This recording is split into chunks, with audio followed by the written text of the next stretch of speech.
And as I moved around, various proposals, various ideas were entertained. Sometimes I thought, well, if we could have a school, the school might help at least but loosely define the future generations. Sometimes the debate was, should we participate in political process? Sometimes we need to establish a social institution where the community feels relaxed and at ease to come together, etc., etc. Sometimes, as somebody who came out of the management environment, it was planning that I thought is absent. We may need to have a totally different approach, short, medium, and long-term plan. But it was, different ideas in my mind, entertained, see which one would work. Until I moved to the academic environment. Once I managed to get in, I realized that yes, all those ideas are extremely important. And the challenges to our community, I began to analyze. I realized that despite the fact that we as a community try to identify one source of threat, be it right-wing Christians, be it the media, be it the race, xenophobia, Islamophobia, etc., etc. But there was one element, one institution that, in my opinion, humble opinion, was the most destructive, the institution that was most destructive and provided or put challenges on the path of development of the Muslim community in this country, in the West in general, particularly in the United States. And that is the academic environment. The more I spent time in it, I realized that yes, race is critical. Xenophobia is the current undercurrent that exists. Islamophobia still exists and is getting stronger. The right-wing Christians, with their call for Armageddons, they are there. But the only institution that creates the right language for them to be successful in the society is the academic environment. Under the banner of the so-called freedom of expression and the impartiality of the academic establishment, we are analyzing things. It's a research. They develop these new languages that within a short period of time you see the bigots within the media pick up those languages and use them. Even the most hideous priest will pick them up and use them. Remember about a year ago in Washington, I believe, Hagee, or Haiti, as some people might call it, one of the most vile Christian ministers against Islam. These are the right-wing, what they call themselves, Zionist Christians. The language that he used were developed within Princeton, Harvard, and a few other schools. When you leave few of these centers or departments out collectively, under the banner of academic freedom, they create the most doubt in the mind of the students. The language that ultimately these institutions would use to attack Islam, the cynicism, the confusion, etc., etc. During Christmas holiday, University of Denver, a few scholars were planning to organize some kind of, this is the university that I teach, some kind of a program on international relation, religion and international relation. And I saw representatives of Christian being invited, Jews are being invited, Hindus are being invited, Buddhists are being invited, but nothing, no name of Islam. So when I approached the organizers, I said, we don't think Islam has any international political theory. Islam only has this notion of Dar al-Harb, Dar al-Islam, and according to our understanding of Dar al-Harb and Dar al-Islam is supposed to swallow Dar al-Harb. There is no relationship between the two, this binary construction. When we insisted that we have to be at the table to explain that Islam has a theory of international relation and Islam has a political philosophy, the whole thing was cancelled. The seminar was cancelled. So this is the reality that we are confronted with.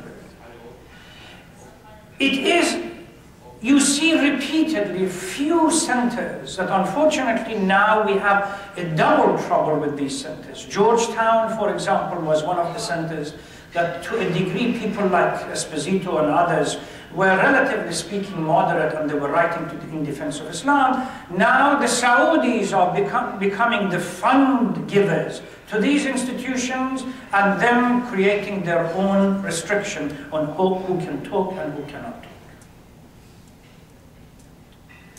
Yes, we need school. Yes, we need a religious institution. Yes, we need the community and multiplicity of centers, religious centers and schools.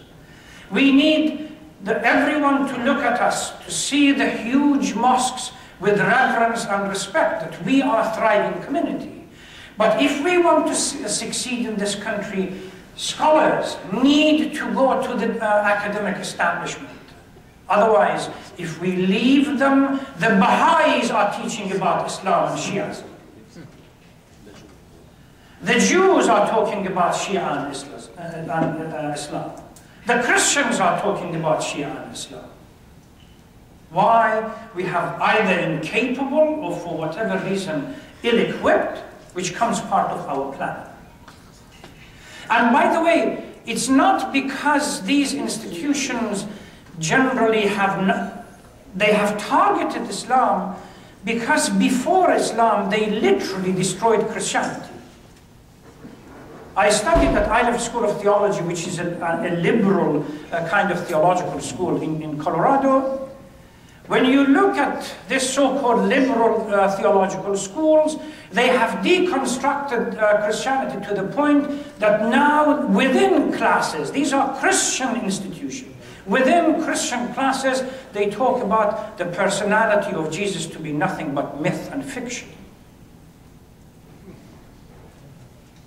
And when you challenge them, they are surprised. A Muslim imam challenges in defense of Jesus? They, at the moment, the only religion that has the power, the potential, to challenge secular dogmatism is Islam, nothing else. And this is why they have focused so much attention on disfiguring the image of Islam within the United States or anywhere else. Now we are beginning to see the result of the planning that was done by the new conservatives in 1974 to have full control. Now we're beginning to see that pays, where the academic establishments are being given endowment by people that really have nothing, no love for religion whatsoever. I plead to my distinguished guests as well as esteemed friends here, it is about time that the same way you are paying attention to the schools for children, you are paying attention to everything else, pay attention, infiltrate the universities and the academic establishment. You prepare your children, if you are successful, they come out perfect in Usul al-Din, Furu' al-Din, they can argue. Once they get into the university environment, there is no talk about Farabi. Hardly anything about Ibn Rushd. Hardly anything about Ibn Sina. What they talk about is Nietzsche, Hegel, Marx, and so on and so forth. Our kids are not prepared to discuss these kind of things.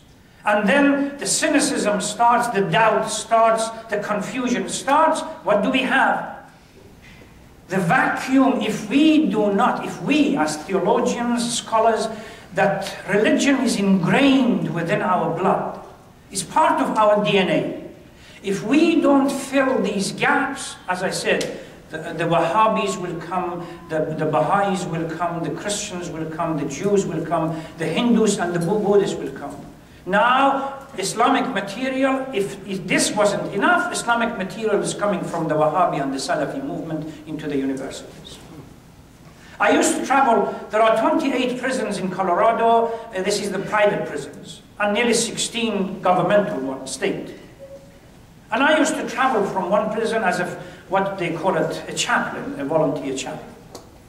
Not a single prison I went into that I did not see pre-packaged, extremely nice package from the Saudi, well, it's the same thing. The Saudi embassy coming to these prisons about Wahhabi and Salafi mentality.